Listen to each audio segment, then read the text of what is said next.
Hello again guys, and welcome to another episode of Optics Trade Debates. Theodore and myself today will be discussing today's topic which is connected to the rangefinders and the rangefinding binoculars. So today's topic will be the rangefinder's measurement value. So Theodore, what is basically the maximum rangefinder adjustment value? Well, it's usually they define it as a maximum range-finding range. So how far away can you still range a target? How far away you can still measure the distance to the target?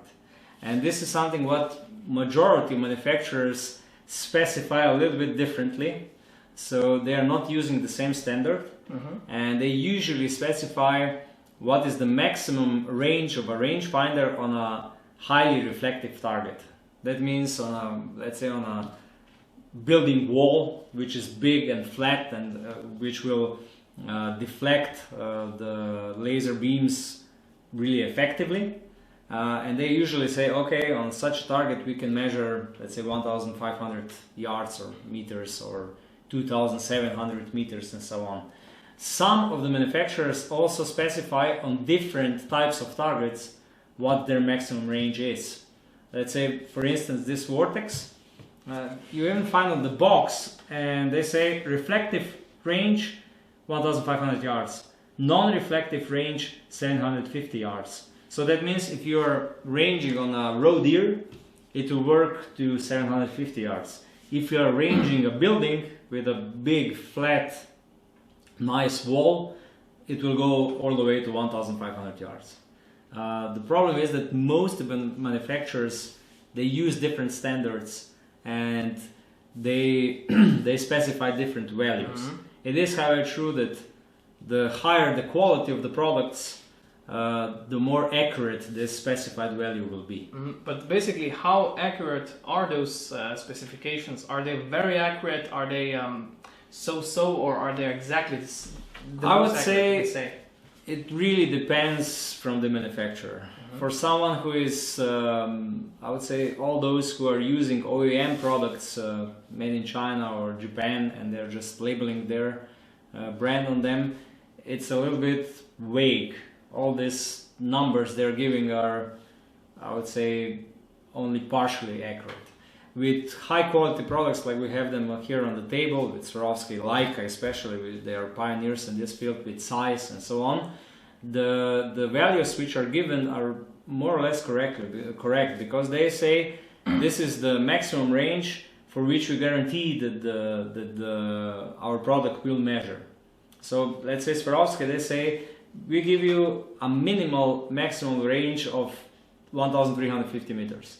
And then when you try it, you see that they can, even if the surface which you're ranging is big enough and reflective enough, you can even range it at 1,500, 1,600 meters without a problem.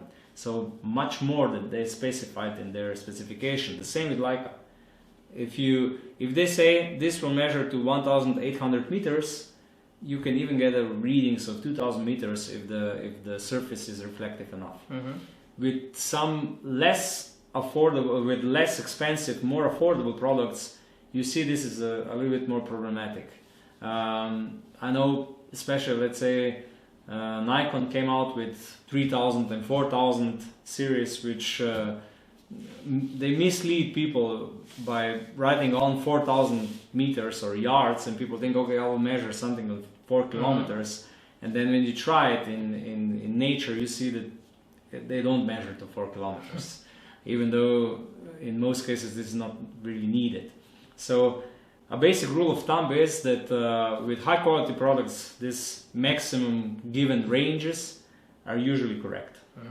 With more affordable products, you have to take into consideration that they can measure a little bit less usually than it's written on them.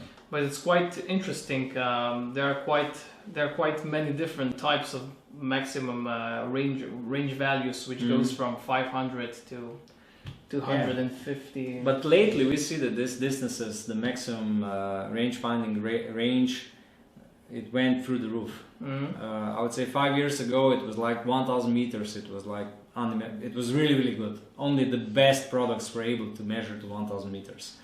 Now we have a lot of them which measure over 2 kilometers without a problem, or even 3. So this maximum range finding range at the moment, I would say it stands around 2 kilometers. It's quite efficiently. I'm sure in 2 years from now, this video is made in 2018. I would say in 2020 we will have many products on the market which will measure to 3 kilometers, 4 kilometers, or even longer. It's basically that those top premium manufacturers compete with each other. Yeah. Which one will make? Who will have a longer range? Numbers. Even though I have to be honest, with most cases for hunting and also for shooting, everything above 1,500 meters is already too much for majority of applications. Yes, of course. But you know, bigger is better in this regard. So there is nothing wrong if we are getting the devices which measure more and more, which have the maximum measurement range longer and longer. Okay. Thank you today. I think we covered most of the, we can say, basic questions regarding this matter. If you still, however, have any additional questions, feel free to write us an email, leave a comment below, and don't forget to subscribe to our channel. Take care until next time. Thank you.